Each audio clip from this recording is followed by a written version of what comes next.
Kibble, what are your community values? Values has been something I've been really struggling in figuring out how to define. What I want is people to be inclusive.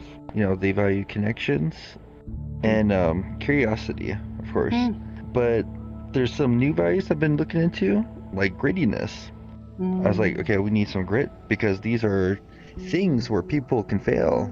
They can be really bogged down. So how do I develop grit in people to be like, hey, failure's going to happen, but we come back here and do this over again, over and over.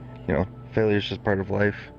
When I try to express those values, like pair talks, the inclusion is like, okay, you're talking to some random person. I'm pairing you up with someone you don't know. They're not your friend necessarily. And you talk for 40 minutes.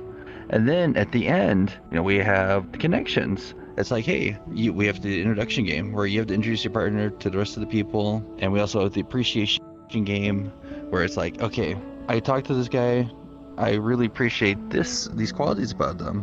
And then I'll tell people like, okay, like, you guys, if you didn't have a really good conversation, which is rare, you're doing your best, and you being here, you guys are what makes the community. When you talk to each other and you're having a positive experience, you are the ones that are making this event that positive experience.